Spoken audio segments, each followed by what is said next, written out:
Hi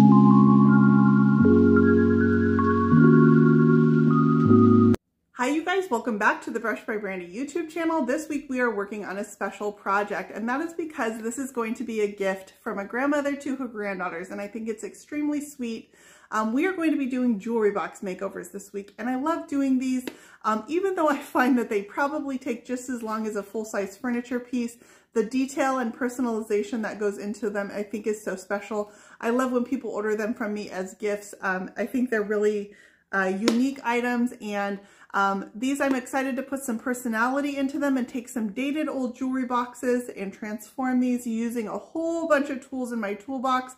We're going to add molds and transfers and paint techniques and hardware and all kinds of things. Anything you can imagine is going to go into these jewelry boxes. So you guys stick around and let's get started. Here's where I started on these jewelry boxes. I actually bought a whole bunch in bulk, about 30 jewelry boxes last year from a woman who had a stash of them. And I'm so glad I did because they come in handy. I appreciate having them on hand. And these are the ones she chose from my inventory. This is 3 boxes. 2 of them we picked are the most similar in size that I had, and that's because they're going to go for 2 granddaughters, and then one for the grandma herself. I'm glad she decided to just spoil herself a little. I started out by taking all the hardware off, removing them with little tiny screws. I do have little tiny screwdrivers that I use for this, and then I needed to give them a good cleaning.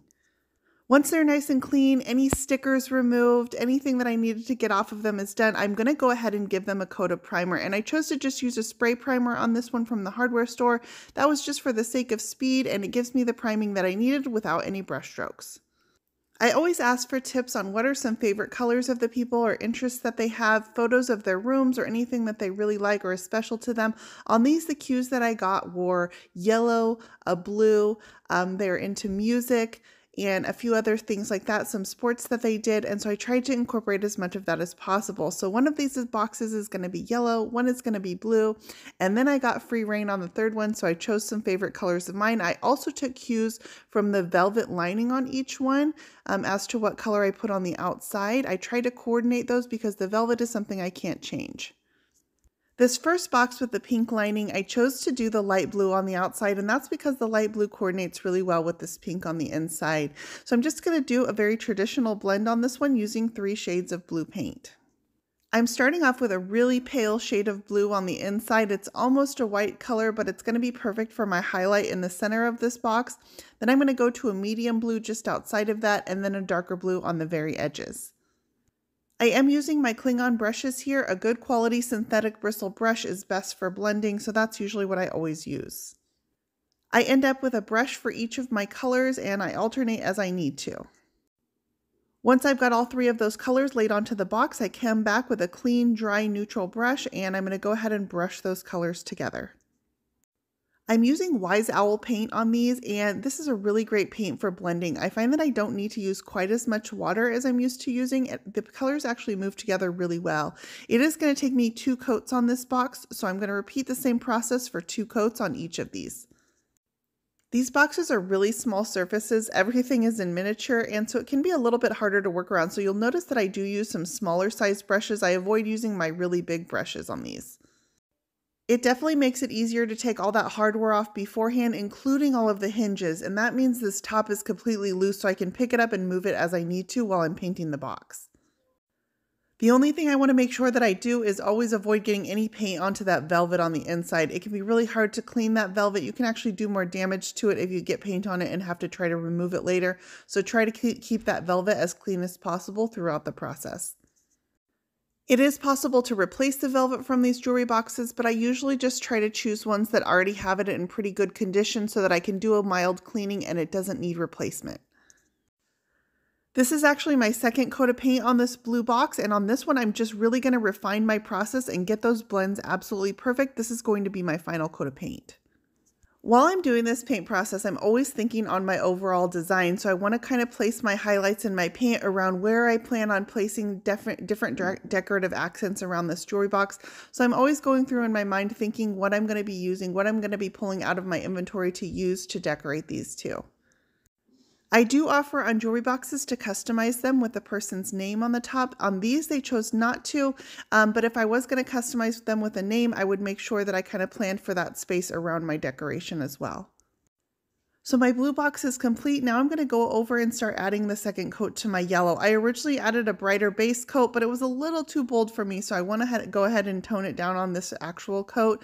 It was a good base because yellows do tend to get lesser coverage than most paint colors. Just something about the pigments, the way that they're made, yellows tend to need an extra coat. So based on some of the personality cues that on this one, I'm going to go ahead and do a more asymmetrical blend on this one. It's going to be a little more bold. And so I'm going to keep that blend off to the side, and I'm going to carry it down onto the front of the jewelry box as well. That first shade of yellow was a little bold. This one tones it down. It's a little more neutral. It's actually a beautiful shade. I'm super excited about where this is going. Yellows are always really fun colors to work with, and I have some really fun accents that I'm going to pull out to use on this box. For this one, I actually chose to just do a 2-color blend, so I'm using my shade of yellow, and then I've got a white that I'm blending into it, and that ended up being just the right amount of color.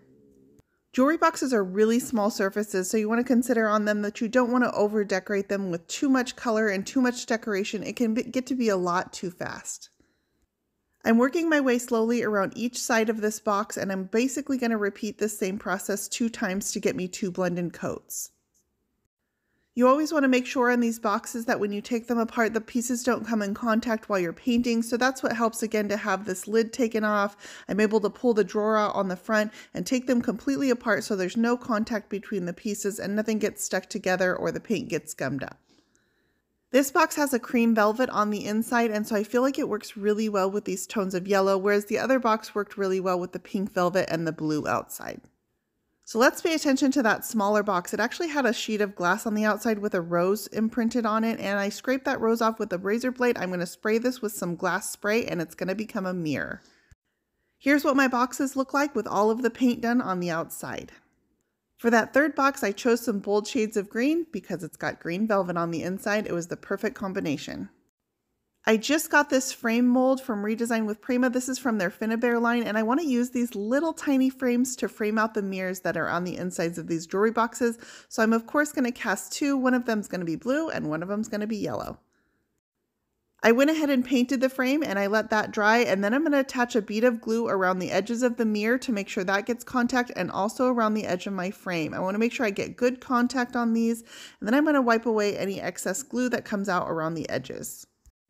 Any that's left over after I wipe away the excess, I can get with a razor blade, and I'll clean these mirrors once everything is nice and dry. I want to make sure that I don't move that mirror around while I'm cleaning it. Now it's time to decorate these boxes with some transfers, and some of the inspiration that I got for these girls was that they both like music, and so I did decide to use the same musical transfer on each one. The other cue that I got was to try to keep these as similar as possible, and so they are similar in size, but also I want to keep the decorations fairly consistent from one to the other, so they both got the frames around the mirror. When I'm choosing transfers for a jewelry box, I always try to choose an appropriate size. So these are the new mini transfers from Redesign with Prima, and they're the absolute perfect size to work on jewelry boxes with. I super appreciate having these different sizes in my collection.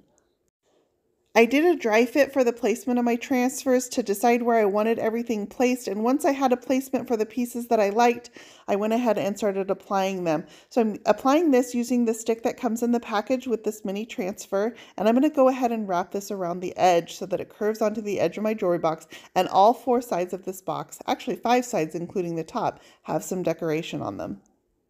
This little hydrangea transfer has shades of blue and purple and of course the greenery on it, and it goes great with the soft blue background. For the yellow box, I chose a bold lemon transfer that is so much fun. It's a little more bold on this one, but I absolutely love how it came out. I added a complementary transfer inside around that mirror frame as well. You'll also notice on these boxes that I added some legs to that. It popped them up off the dresser. It made them look a little bit more elegant, and I think they were just perfect. I actually just picked these up online and I keep them in my stash all the time. So you can see on these 3 boxes that although I use similar techniques on each one is different colors and different personality completely. So I love how they represent the people that they're going to. These were Valentine's Day gifts. They arrived safely and they're definitely loved. If you guys enjoyed this video, you can find links for everything I used in the description for this post, and more Brush by Brandy on Facebook, Instagram, Pinterest, and YouTube.